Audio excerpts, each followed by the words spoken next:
नेपाल विद्यार्थी सङ्घमा काम गर्न आउने हामी प्रत्येकको आफ्नो स्मृतिको पुस्तकमा यति धेरै पुरानो कुराहरू छन्, हामी घन्टौँसम्म यसका बारेमा कुराकानी गर्न सक्छौँ। सबैभन्दा आनन्द त्यतिखेर लाग्छ। मिलन दाइले बडो आफ्नो रोचक प्रसङ्गहरू सुनाउनु भयो। त्यो बेलामा म पनि आफ्नो पुरानो कुराहरू सुनिरहेको थिएँ। म पहिलोपटक वडाको नेपाल विद्यार्थी सङ्घको सचिव हुने बेलामा म र मेरो अर्को साथी दुईजनाको प्रतिस्पर्धा भइसकेको पछाडि काठमाडौँको विद्यार्थी नेता हाम्रो कर्मा सिंह शेर्पा उहाँले नेपाल विद्यार्थी सङ्घको झन्डाको डन्डाको रङ कस्तो हुन्छ भनेर सोध्नु भएको। त्यो हाजिर जवाफमा जसले उत्तर दिलाउँछ त्यो सचिव हुने, नमिलेको सभापति हुने। मैले मिलाएकोले म सचिव भएको पहिलोपटक पद पाएको सुन्छु। जीवनमा पहिलोपटक मञ्चमा उभिने क्रममा रञ्जित र म हामी दुईजना पुतली सडकको एउटा सानो त्यहाँ मोमो पसलमा बसेर त्रिशङ्कर कलेज हामी दुईटै समय हामीहरूले भोलिपल्ट कसरी बोल्ने भनेर लामो अभ्यास गरेको। तर भोलिपल्ट आर क्याम्पसमा देवीचन्द्र र अर्जुनको झडप भइसकेपछि हाम्रो कार्यक्रममै बिचलेर बोल्न नपाएको र त्यस पछाडि फेरि देवीसँगकै इकाइको सचिव यो वडाको इकाइको सचिव भएर उहाँले जीवनमा पहिलोपटक यसरी उभिएर मञ्चमा बोल्नु भएको। मेरो प्रत्येक कुरा जीवनको पहिलोपटक भनेको कुरा कुनै न कुनै कुरा देवीसँगसँगै जोडिएको छ। त्यतिखेर अनुभवहरू छ। पछिल्लो समयमा गुरुदाईको नेतृत्वमा बसेर नेपाल विद्यार्थी सङ्घको महामन्त्री भएर काम गर्दाखेरिको हाम्रो आफ्नो अनुभवहरू छन्, आन्दोलनको अनुभव छ। यहाँ मञ्चमा बस्ने हामी सबैको जस्तो आफ्नो अनुभव छ। तर यो अनुभवको कुरा तपाईँहरूसँग राखिरहँदै गर्दा एउटा कुरा सँगसँगै के सम्झनु पर्ने हुन्छ भने हामीसँग त्यो बेलामा काम गर्ने अरू जुन हजारौँ साथीहरू, सयौँ साथीहरू त्यो मध्ये मञ्चमा त हामी कसो हुने जस्तै केही न केही जिम्मेवारी पायौँ, केही न केही रिकग्निसन पायौँ, पद पायौँ, नाम पायौँ। त्यो हामी मञ्चमा छ। हाम्रो भित्र पनि हामी कसैले बढी पायौँ, कसैले कम पायौँ, कसैले पाइरहेका छ, भोलि पनि पाउँदैन। तर विद्यार्थी सङ्गठनमा वडा कमिटीमा काम गर्ने वा मसँग क्याम्पस कमिटीमा काम गर्ने, जिल्ला कमिटीमा काम गर्ने, सोभी परिषदमा बसेर काम गर्ने थुप्रै साथीहरू हुन्थे। वा त्यो कमिटीमै नबसेको नेपाल विद्यार्थी सङ्घमा चाहिँ आफ्नो जीवनको महत्त्वपूर्ण आफ्नो समय व्यतीत गरेको थुप्रै साथीहरू हुन्थे। म यो बेलामा ती साथीहरूलाई पनि सम्झिरहेको छु र त्यसकै आधारमा म नेपाल विद्यार्थी काम गरिरहेको छु। नेपाल विद्यार्थी सङ्घ एउटा मेरो लागि, मैले जहिले पनि भन्छु आफ्नो खास गरी नौजवान साथीहरूलाई, एउटा आफैमा छुट्टै एउटा त्यसलाई विश्वविद्यालय भन्ने पनि हुन्छ, विद्यालय भन्ने पनि हुन्छ। थुप्रै साथीहरू त्यो भित्र छिर्नुहुन्छ। खास गरिकन आफ्नो विद्यार्थी स्कुलको आफ्नो लाइफ सामान्य हिसाबमा स्कुलको 11-12 सक्यो। त्यसपछि हामी अहिलेको लागि हामी क्याम्पस भन्छौँ, त्यो बेलामा हामी क्लास 11 नै क्याम्पसमा लाग्थ्यौँ। हामी जब एउटा सर्टेन एजमा 18 वर्ष खास गरी लागिसके पछाडिको जब हामी आफ्नो पठन पाठनको एउटा निश्चित ठाउँमा चरणमा पुगेका हुन्छौँ, त्यो बेलामा नेपाल विद्यार्थी सङ्घमा हामी जोडियौँ। त्यो नेपाल विद्यार्थी सङ्घ हामीसँग 5-6 वर्ष हामी नेपाल विद्यार्थी सङ्घमा क्रियाशील भएर बस्छौँ। सामन्त युनिभर्सिटीमा हामी रहँदै गर्दाखेरि 5-7 वर्ष क्रियाशील भएर बस्दै गर्दा कसैले कमिटीको जिम्मा लिउँला, कोही त्यहाँ बसेर काम गरौँला, कोही एक्टिभ भएर काम गरौँला, कसैले त्यहाँ प्यासिभ समर्थन मात्र बनाउँला। त्यसपछि नेपाल विद्यार्थी सङ्घको त्यो ठाउँबाट हामी थोरै मान्छेले मात्रै पार्टीको राजनीतिको निरन्तरता दिन्छौँ, विद्यार्थीको राजनीतिको निरन्तरता दिन्छौँ। पार्टीको लागि त्यसरी नसहयोग गरेर छ। केही साथीहरू नेपाल विद्यार्थी सङ्घले त्यो विद्यालयमा पढाएर तयार गरेर हाम्रो पार्टीमा पठाएको छ। तर त्यो नेपाल विद्यार्थी सङ्घको क्रियाशील सदस्य भएर, एक्टिभ मेम्बर भएर त्यो 5-6 वर्षको समय व्यतीत गरेको अरू थुप्रै साथीहरू जीवनमा अरू थुप्रै पेसा व्यवसाय क्षेत्र रोजेर जानुहुन्छ। त्यो पेसा व्यवसाय क्षेत्र रोजेर गएको मान्छेले अघि मैले त्रिशङ्कर कलेजको संयोजकको जस्तै वा काठमाडौँ जिल्लाको मेरो वडा कमिटीको संयोजकको जस्तै पुरानो दिनहरू सम्झँदै गर्दा उसले गौरव गर्न पाउँछ। मेरो समय खेर गयो, यत्रो वर्ष 5 वर्ष 7 वर्ष 8 वर्ष नेविसम्म काम गरेँ, तर हात लागेर सुन्ने मैले के पाएँ, थोरै मान्छेले मात्र जिम्मेवारी पाएँ भन्ने अवस्था भयो भने हामी ठुलो सङ्ख्यामा हाम्रो साथीहरूमाथि हामीले अन्याय गरेको ठाउँ छ। थोरै मान्छेहरू मात्र हामी पार्टी राजनीतिमा आउँछ। त्यसैले नेपाल विद्यार्थी सङ्घभित्र आएको प्रत्येक साथीलाई भोलिको पार्टीको कार्यकर्ता बनाउने गरी तयार गर्ने है। नेपाल विद्यार्थी सङ्घ 5-6 वर्ष बस्दै गर्दा केही भ्यालु सिक्ने, केही लाइफ स्किल सिक्ने, केही नयाँ कुराहरू सिक्ने र भोलि जुनसुकै क्षेत्रमा गए पनि, जुनसुकै प्रोफेसनमा गए पनि नेपाल विद्यार्थी सङ्घमा काम गरेर आएको हुनाले गर्दा यसले 2टा नयाँ कुरा जानेको छ। यो अरूभन्दा फरक छ। योसँग अरूभन्दा फरक नेतृत्व क्षमता छ। कोही कुनै ठाउँमा सामान्य जागिर भएर जाला, कोही आफ्नो नयाँ उद्यम सुरु गर्न जाला, कोही कृषिको क्षेत्रमा जाला, कोही अरू प्रोफेसनमा जाला, कोही पढाउन जाला, कोही सेनामा जाला, कोही प्रहरीमा जाला। जो जहाँ जाला सर्टेन भ्यालुज पनि लिएर जान्छ, सर्टेन लाइफ स्किल पनि लिएर जान्छ, केही कुराको लिडरसिपको केही क्वालिटी पनि लिएर जान्छ। त्यस्तो त्यो ढङ्गबाट नेपाल विद्यार्थी सङ्घको हामीले सङ्गठनलाई सोच्न सक्यौँ, हामीले अभिमुखीकरण गऱ्यौँ भने बल्ल नेपाल विद्यार्थी सङ्घमा हजारौँ साथीहरू आउँछन्, सयौँ साथीहरू पार्टीमा आउँछन्, बाँकीको साथीहरू जीवनका विभिन्न क्षेत्रमा जान्छन्, सबले नेपाल विद्यार्थी सङ्घको गौरव गर्छ। हामीले के गरिरहेका छौँ, नेपाल विद्यार्थी सङ्घमा थुप्रै साथीहरू आउनुभएको छ, हामी सबै साथीलाई तलबाट के भनेर प्रशिक्षित गरिरहेका छौँ भने नेपाल विद्यार्थी सङ्घको विभिन्न तहको जिम्मेवारी लिन सकियो भने हामी सफल भयौँ, नभए सफल भएन भनेर भन्दै गर्दाखेरि थोरै मात्रैले त्यो जिम्मेवारी प्राप्त गर्ने अवस्था बन्दै गर्दा जीवनको प्रारम्भमै ठुलो सङ्ख्यामा विद्यार्थी साथीहरूलाई म असफल भएँ भन्ने लाग्यो भने त्यो हामी सबैका निम्ति सामूहिक असफलता हो। यो बारेमा हामीले सोच्नुपर्छ। भर्खर हामी नेपाल विद्यार्थी सङ्घ नयाँ समिति बनाएका छौँ। निर्वाचनको लगत्तै पछाडि, स्थानीय निर्वाचनको लगत्तै पछाडि त्यो नेपाल विद्यार्थी सङ्घको त्यो कमिटीलाई पूर्णता दिन्छौँ। त्यसपछि त्यो कमिटीले थोरै समयलाई अधिवेशन पनि गर्छ, अधिवेशनमा नयाँ नेतृत्व पनि आउँछ। हामीहरू त्यहाँ बस्छौँ, तपाईँहरू कसैलाई आत्तिनु पर्दैन, हामीलाई समाजको ठाउँसम्म लिएर जान्छौँ। त्यहाँ कहीँ कतै पनि अप्ठ्यारो हुन दिनु। तर प्रश्न त्यति मात्र होइन, प्रश्न त्यसैले म युवा साथीहरू यहाँ आउनुहुन्छ, अघि मैले केही कुराहरू राखेको छु भनेको छु, यसरी पनि सोचौँ, छलफल गरौँ, यो पनि मेरो आग्रह। नेपाल विद्यार्थी सङ्घमा काम गर्ने क्रममा मैले आफूले पनि म नेपाल विद्यार्थी सङ्घमा काम गरेर पार्टीमा आएँ। मैले केही कुराहरू जे कुराहरू सिकेको छु त्यसलाई अहिलेसम्म मन्त्रको रूपमा अनुसरण गर्दै आएको छु। प्रत्येक विषयलाई आलोचनात्मक चेतका साथमा हेर्ने, प्रश्न गर्ने, कतिपय कुराको सन्दर्भमा आफ्ना कतिपय विचारहरू आफूलाई पहिला ठिक लागेको छ भने त्यो विचारहरू राख्ने, प्रस्तुत गर्ने, आफ्नो मत राख्ने, मत बजाउनु, कतिपय कुराको सन्दर्भमा आफूले राखेको कुरा भन्दा फरक मत आफूलाई ठिक लागेको बुझ्न लाग्यो त्यसलाई स्वीकार गर्ने, त्यसमा पनि नहिचिचाउँ। कतिपय कुराहरूमा फरक मत राख्न हिम्मत पनि गर्ने, कतिपय कुराहरूमा अहिले यतिखेर आफूले भनेको कुरा प्राप्त हुन सकेन भने आफ्नो कुरा नछाड्ने, लडिराख्ने, सत्यको लागि लडिराख्ने, कुनै न कुनै बेला त्यसको जित हुन्छ भन्ने कुराको विश्वास नै राख्ने। यी कुराहरू नेपाल विद्यार्थीले सिकाए। यही सिकाउने क्रममा कहिले नेपाल विद्यार्थी सङ्घको जिम्मेवारीमा पुग्यो, कहिले जिम्मेवारीबाट हटाइयो, कहिले नेताहरूसँग हाम्रो सङ्घर्ष भयो, कहिले नेताहरूसँग लड्यौँ, कहिले आफ्नो कुराहरू छोड्यौँ, कहिले कुराहरू मान्यौँ, गरिरह्यौँ। यो नेपाल विद्यार्थी सङ्घको गुरु हिँड्ने क्रममा हामीहरू धेरै कमिटी हो, जुन कमिटीले जतिखेर नेपाली कङ्ग्रेस पार्टीभन्दा धेरै पहिला नेपालमा राजा बिनाको प्रजातन्त्र सम्भव छ भन्ने कुराको निर्णय गरेर सडकमा सिङ्गो देशका पार्टीले ल्याएको कमिटीमा बसेर काम गर्न आयो। लड्यौँ, त्यो बेलामा नेतृत्वसँग कतिपय कुरामा मत मिलेन, लड्यौँ, बिस्तारै नेतृत्वलाई त्यही ठाउँमा ल्याएर आयो। यो घटनाहरूबाट सिकेको कुरालाई यसलाई राजनीतिमा एउटा भ्याल्युजको रूपमा लियो र त्यसको आधारमा प्रत्येक घटनामा कुनै न कुनै रूपमा यसको प्रयोग पनि गरेको। महिलाको स्थिति जसमा राष्ट्रबाट चर्चा गर्नुभएको छ, यो विषयलाई पनि त्यही चस्माबाट हेर्छु। हाम्रो पार्टीबाट छलफल चल्यो, बहस चल्यो कि यो चुनावमा हामीहरू तालमेल गरेर जानुपर्छ, गठबन्धन गरेर जानुपर्छ।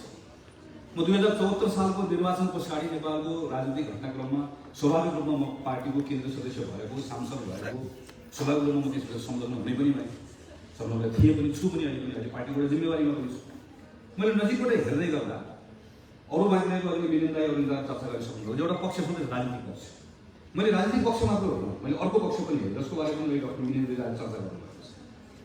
हामीले कति नजिकबाट के कुरा देख्यौँ भने नेपालको कम्युनिस्ट पार्टीहरू फरक फरक ठाउँमा रहेको पनि देख्यौँ। तुरन्त कुनै एउटा नेपाली कङ्ग्रेससँग बसेर सरकार बनाएको पनि देख्यौँ। सरकारमा बस्दा बस्दै आधा मान्छे सरकारमा उनीहरूले छोडेर गएर अर्को पार्टीसँग गएर मिलेर चुनाव लड्नु गएको पनि देख्यौँ। रातारात पार्टी नै बनाएको पनि देख्यौँ, रातारात पार्टी नै तोडेको पनि देख्यौँ। यो सबै कुराहरूबाट मैले बुझेको र मैले आफूले क्रिटिकल गरेर कसरी हेरेको हो भने नेपाली कङ्ग्रेस पार्टीसँग 30-32 लाख मतदाता छ। हामीहरू 30-32 लाख मतदातामा चित्त बुझाउने हो र 30-32 लाख मतदाता भन्दा हाम्रो मतदाता बढ्दैन भन्ने कुरा ठान्ने हो। हामीले त हिम्मत नगर्ने हो भने हामी निरन्तर रूपमा कुनै न कुनै कम्युनिस्ट पार्टीको डरमा हामीहरू माथि राख्नुपर्ने हो। हामी अहिले डराउने भयो। अहिले हामीले सँगसँगै लिएर हिँडेनौँ भने अर्को कम्युनिस्ट पार्टीसँग मिल्ने चिज डराउने भयो। अब यो चुनाव त सकौँ, यो चुनाव सकेपछि फेरि ठुलो चुनाव आउँछ, ठुलो चुनाव भन्दा तर्साउने भयो। मिल्नु गइदिउँ त, छोडिदिउँ, होइन त भन्नुपर्ने, फेरि मिल्ने भयो। फेरि मिलेपछि फेरि चुनाव पनि जिताउँला। चुनाव जितेको भोलिपल्ट फेरि दिने हो कि होइन भन्ने भयो, दिने हो कि होइन भन्ने त्यसको लागि फेरि हामी डराउने भयो, फेरि तर्सिने भयो। यो डरमा नेपाली कङ्ग्रेस निरन्तर बनाउनु। म नेपालको कम्युनिस्ट पार्टीको कुनै पनि बेला एक ठाउँमा आउन सक्दछु भन्ने कुरा म सचेत छु। हामी सबै देखि नै सकेका छौँ। नेपाली कङ्ग्रेस पार्टीको मुख्य नेतृत्वले यो बेलामा नेपालका कम्युनिस्ट पार्टीहरू सकेसम्म नमिलुन् भन्ने सोच्ने कुराहरू पनि मन देखाइदिनु पर्यो, त्यसो पनि सोच्ने भयो। तर मूल रूपमा नेपालको कम्युनिस्ट पार्टीहरूको चरित्र स्वभाव अस्ति भर्खरको निकट विगत हेरिसके पछाडि हामीहरूले हाम्रो आफ्नै चुनावी यात्रालाई अगाडि बढाउने कुराको सन्दर्भमा पनि हामीसँग भएको मत पुग्दैन। 30 लाख नयाँ मतदाताहरू आएका छन्। ती मतदाताको ठुलो त्यो मतदातामध्येको ठुलो सङ्ख्याको मतदाता हाम्रो पार्टीमा हामीले जोड्नुपर्छ। अरू पार्टीबाट विरोध दिएका मतदातालाई पनि थपेर हामी आफैले हाम्रो पार्टीलाई 40-45% मतभार लिन सक्ने पार्टीको रूपमा लिएर जानुपर्छ। त्यसपछि हामी कुनै पनि कम्युनिस्ट पार्टीसँग नडराउने अवस्था बनाउनुपर्छ भन्ने ठाउँबाट हामीले सोच्यौँ भने बल्ल हामी ठिक ठाउँमा उभिएको हुन्छौँ भन्ने मलाई लाग्यो। त्यसको आधारमा मैले आफ्नो पार्टीको केन्द्रीय समितिको बैठकमा यो कुरा राखेँ। अहिले पनि पार्टीमा चाहिँ यो कुरा राखिरहेको छु। एउटा पक्ष हो। दोस्रो पक्ष मैले नेपाल विद्यार्थी सङ्घमा काम गरेको कुराले विषयलाई क्रिटिकल्ली हेरौँ, अलिकति फरक कोणबाट पनि हेर्नुपर्छ। यही कुरा सिकाए त्यस सिकेको आधारमा कुरा राखेँ। नेपाल विद्यार्थी सङ्घमा काम गरेको कुरालाई अर्को विषय पनि सिकायो, कतिपय कुराहरू प्रश्न पनि गर्नुपर्छ। यो विषय राख्नु अघि सभामामुखजीले चर्चा गर्नु, पार्टीमा छलफल भयो, हामीले निर्णय गर्यौँ।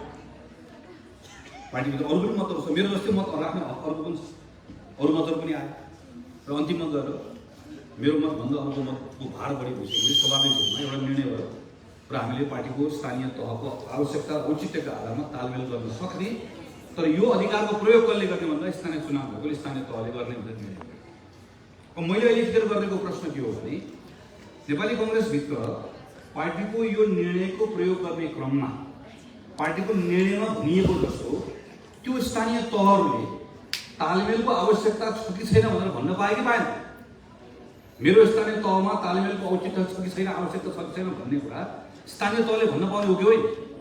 पोखरामा वा विराटनगरमा वा इटहरीमा वा कलैयामा जहाँसुकै हो, कुनै पनि ठाउँमा, चितवनमा जहाँसुकै हो, त्यो ठाउँमा म कतिपय ठाउँमा अहिले हामी यहाँ बस्दा हामी समाचार हेऱ्यौँ। जस्तो भर्खर दोलखाको समाचार हामीले पढ्यौँ, भर्खर दार्चुलाको समाचार हामीले पढ्यौँ। दोलखामा वा दार्चुलाको साथीहरूले, नेपाली कङ्ग्रेसकै साथीहरूले बैठक बसेर निर्णय गरेर विधि पुर्याएर हामी यो पटक यो कारणले गर्दा यो दलसँग तालमेल गरेर जान्छौँ भनेर भन्नुभयो। पार्टीको बैठकले त्यो निर्णय गर्ने अधिकार उहाँहरूलाई दिएको छ। पार्टीको बैठकले त्यो निर्णय गर्ने अधिकार, विविध स्थानीय तहको आवश्यकता छ कि छैन भन्ने कुराको निर्णय गर्ने अधिकार स्थानीय तहलाई दिएको हुनाले गर्दा त्यो स्थानीय तहले आफ्नो हक म यसको पक्षमा उभिन्छु कि उभिन्न भनेर राख्न पाउने कुराको सन्दर्भमा हामीले त्यो हकको प्रयोग गरेर दिए कि दिएनौँ भन्ने प्रश्न आजको सबभन्दा मूल प्रश्न। यो बेलामा नेपाली कङ्ग्रेसको देशभरिका साथीहरू विभिन्न ठाउँमा छलफलमा बहसमा हुनुहुन्छ। त्यो साथीहरूलाई मेरो यहीबाट आग्रह पनि, हाम्रो पार्टीको केन्द्रीय कमिटीको निर्णय त्यही हो कि कुनै पनि ठाउँमा तालमेल गर्ने कि नगर्ने भनेर निर्णय गर्ने हक र अधिकार महानगर उपमहानगरको सन्दर्भमा केन्द्रीय समितिसँग थियो। केन्द्रीय समितिले आफ्नो त्यो केन्द्रीय समितिको अधिकार केन्द्रीय सभापतिले प्रयोग गरेर छलफल गर्नुभएको छ।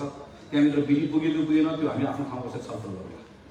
बाँकी रहेका सबै ठाउँहरूको अधिकार जिल्ला र प्रदेश र त्योभन्दा तलको ठाउँ जस्तो अधिकार दिएर पठाइएको छ।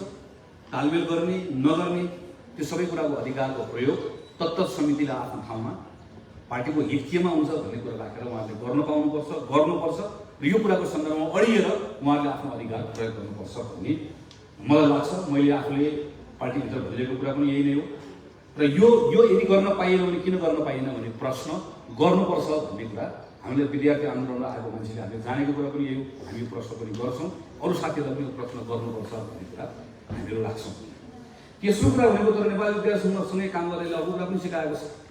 पार्टीमा सङ्गठनमा काम गर्ने भनेको एउटा टिम प्लेयर हो। हामीहरू एउटा खेल मानिसकेपछि खेलको नियम पनि हामीले मान्नुपर्छ। आफ्नो मत पनि राख्ने हो, आफ्नो मत बजाउने पनि हो। कतिपय कुराको सन्दर्भमा आफ्नो मत नै पार्टीको मत बनाउने प्रयास पनि गर्ने हो। तर पार्टी भनेको सोच्दै के पनि कुरा हो भने जुन बेलासम्म पार्टीले निर्णय गर्दैन त्यो बेलासम्म लड्ने हो। पार्टीले निर्णय गरिसकेपछि पार्टीको निर्णयलाई मान्ने पनि, त्यो पार्टीको निर्णयलाई मानेर हामी जाने कुरा पनि हामीलाई पनि यसै सिकायो। तर यो भन्ने मात्रै गर्दा सँगसँगै यो पनि हो, फेरि आफूले ठानेको कुरा, आफ्नो मतको कुरा समय आउँछ। मेरो समयभित्र म त्यसलाई गर्छु भन्ने कुरा सोच्नु पनि। मैले आज नेपाली कङ्ग्रेस पार्टीलाई, नेपाली कङ्ग्रेसको महामन्त्रीको रूपमा नेपाली कङ्ग्रेस पार्टीलाई आफ्नो ताकतका आधारमा, आफ्नो शक्तिका आधारमा, नेपालको कम्युनिस्ट पार्टी मात्र होइन, अहिले क्विन्टल र ढकको कुरा गर्ने केपी ओलीले भर्खर पत्रचार गरेका छन्। परिवार दललाई नछाड्नु, राप्रपा नेपाललाई नछाड्नु, यी सबजना घर दल, परिवार दल, यो ढोके दल, क्विन्टल दल, सबै दल मिलेर एक दल बनाएर त्यसलाई परास्त गर्न सक्ने, एक्लै परास्त गर्न सक्ने नेपाली कङ्ग्रेस बनाएर छाड्नु, त्यो ताकत हामीसँग छ। त्यो एक्लै परास्त गरेर काङ्ग्रेस बनाउन सकिन्छ भन्ने हाम्रो आफ्नो विश्वासलाई मार्ने होइन। हाम्रो आफ्नो विश्वासलाई, हाम्रो आफ्नो भरोसालाई त्यसका निम्ति गर्ने प्रयत्नमा कम्प्रोमाइज गर्ने होइन, त्यो बाटो छाड्ने पनि होइन। किनकि अन्ततगत हेर्नु होला, समय लाग्छ। अहिले साथी दुईवटा चर्चा गरिसक्नु भएको छ। नेपालको कम्युनिस्ट पार्टीको रूप रङ सब हामीले देखिसकेका छौँ। फेरि कुन बेलामा को कतिखेर पोषण गरेर मिल्छ थाहा छैन। कुनै न कुनै बेला यही अहिले हामीले भनेकै बाटो, यही बाटोमा काङ्ग्रेस पार्टी त आफ्नै ताकत आधारमा जानुपर्ने रहेछ। यसले धोका दियो भन्ने आउँछ, रङ बदल्छन् र त्यो बेलामा त्यसका निम्ति हामीले अहिलेदेखि आफूलाई तयार पनि राख्नुपर्नेछ। त्यसले हाम्रो आफ्नो कुरालाई छाड्ने पनि होइन, हाम्रो आफ्नो मतलाई छाड्ने पनि होइन, त्यसकै निम्ति पार्टीलाई तयार गर्दै पनि जाने। तर सँगसँगै यो पनि ख्याल गर्ने हो, पार्टीको मैले अघि पनि भने पार्टीका विविध समयमा विविध अप्ठ्यारोहरूको बिचमा हामीहरू विविध मत राख्ने मानिसहरू पार्टीभित्र हुन्छौँ, छलफल गर्छौँ, बहस गर्छौँ। कहिले हाम्रो मत पार्टीको मूल मत बन्छ, कहिले हाम्रो मत पार्टीभित्रको अल्पमतको विषय हुन्छ। अल्पमतको विषय बनेको बेलामा त्यो अल्पमतको विषय बनेको बेलामा त्यो अल्पमतलाई मूल मत बनाउने आफ्नो प्रयत्नप्रति आफ्नो दृढ सङ्कल्पित पनि रहने हो। त्यो बेलाको बहुमतको कुरालाई मान्दै पनि जान्छ। यसरी नै पार्टी चल्छ, यसरी नै पार्टी पद्धति बनेको हुन्छ। यो कुरालाई पनि हामीले सँगसँगै राखेर हेर्नुपर्छ भन्ने मलाई लाग्छ। त्यसैले म नेपाल विद्यार्थी सङ्घका तमाम साथीहरू जो अहिले स्थानीय निर्वाचनको क्रममा हुनुहुन्छ, अब म तपाईँहरूलाई आग्रह गर्न चाहन्छु। हामी अहिले म खास अहिले घोषणापत्रमा केही दिनदेखि काम गरेको हुनाले गर्दा पनि सुरुदेखि आउन पाइनँ। केही दिनदेखि काठमाडौँ बाहिर बसेर हामीले काम गरिरहेका छौँ। हामी सम्भवतः भोलिसम्म यो काम सकाउँछौँ। यो पटकको घोषणापत्र अलिकति भोलिका दिनमा हाम्रो पार्टीको साथीहरू जाँदा निर्वाचित हुनुहुन्छ, निर्वाचित भएको साथीहरूलाई एउटा मार्गदर्शन पनि होस् र भोलि त्यसलाई बाँधोस् पनि भनेर घोषणापत्रलाई अलिकति फरक ढङ्गले बनाउने प्रयास गरिरहेका छौँ। 11 गते घोषणापत्र सार्वजनिक गर्छौँ। 12 गते देशैभरि नेपाली कङ्ग्रेसको साथीहरूको मनोनयन हुन्छ। कहीँ तालमेल होला, कहीँ साथीहरू एक्लै लड्नु होला। नेपाली कङ्ग्रेसको देशभरि जो साथीहरू चुनाव लड्नुहुन्छ, त्यो चुनाव लड्ने साथीहरू तपाईँहरू काठमाडौँको यही ठाउँको हुनुहुन्छ, यही रहनुहुन्छ, तर यहाँको हुनुहुन्न, तपाईँहरू बाहिर जिल्लाको साथीहरू यहाँ हुनुहुन्छ भने मेरो तपाईँहरू सबैलाई अनुरोध छ, यो कार्यक्रम पछाडि तपाईँहरू कोही पनि काठमाडौँमा बस्दिनु होला। तपाईँहरू जुन जुन ठाउँको स्थानीय तह तपाईँहरूको हो, आजको दिनमा तपाईँहरूले यो भोलि पर्सिभित्रमा काठमाडौँ छोडेर आफ्नो स्थानीय तहमा तपाईँहरू जानुपर्छ। तपाईँहरूले सिक्किमको कुरा, तपाईँहरूले ग्रामीणको कुरा, तपाईँहरूसँग उत्साह ऊर्जा नेपाल विद्यार्थी सङ्घको बारेमा अहिले तपाईँहरूले अब यहाँसम्म आयो। हामीले नेपाल विद्यार्थी सङ्घको जन्मदिवस पनि मनायौँ। अब अहिले वैशाख 25 गते भनेर लेखेँ तपाईँले नेपाली विद्यार्थी सङ्घको कमिटीको बारेमा। चुनाव अगाडि केही पनि हुँदैन, निर्वाचन पछाडि मात्रै निर्वाचन सकाएर तपाईँहरू आउनुहोस्। निर्वाचन सकाएर तपाईँहरू आइसके डेटको पहिलो साता भेटौँला, फेरि बसौँला, छलफल गरौँला। नेपाल विद्यार्थी सङ्घको कमिटी कस्तो बनाउने, तपाईँहरूले के चाहनु भएको छ, कसरी बनाउने, नेपाल विद्यार्थी सङ्घको कमिटीलाई कसरी काम गर्न दिने, तपाईँहरूसँग फेरि बसौँला, तपाईँहरूको राय लिउँला, छलफल गरौँला। त्यसको आधारमा पार्टीमा गएर पार्टीको सभापतिसँग पनि बसौँला, छलफल गरौँला, उहाँलाई पनि मनाउँला। नमान्नु हो भने त्यहाँभित्र गएर सङ्घर्ष पनि गरौँला। यसको आधारमा तपाईँहरूको पनि चित्त बुझ्ने, तपाईँहरूको पनि सम्मान गर्ने निर्णय गराएर नेपाल विद्यार्थी सङ्घको अभियान अगाडि बढाउँला। त्यो हाम्रो जिम्मा, त्यो जिम्मा हामीलाई दिनुहोस्। तपाईँहरू चाहिँ यहाँबाट एउटा उत्साह ऊर्जा बोकेर मैले अघि पनि भने एउटा बिन्दुसम्म हामीहरू लड्छौँ, आफ्नो कुरा राख्छौँ, एउटा बिन्दु पछाडि पार्टीले गरेको निर्णयलाई मानेर हामीहरू अगाडि बढ्छौँ भन्ने सङ्कल्प गरेर यो ठाउँबाट तपाईँलाई आफ्नो जिल्लामा, आफ्नो स्थानीय तहमा जानुलाई अनुरोध गर्दै मेरो आफ्नो कुरा टुङ्ग्याउँछु। धन्यवाद, नमस्कार, जय नेपाल। महत्त्वपूर्ण मन्तव्यका लागि नेपाल काङ्ग्रेसका महामन्त्री गगन कुमार थापाज्यूलाई हार्दिक धन्यवाद व्यक्त गर्दछु। मन्तव्यका लागि आजको कार्यक्रमका मुख्य आकर्षण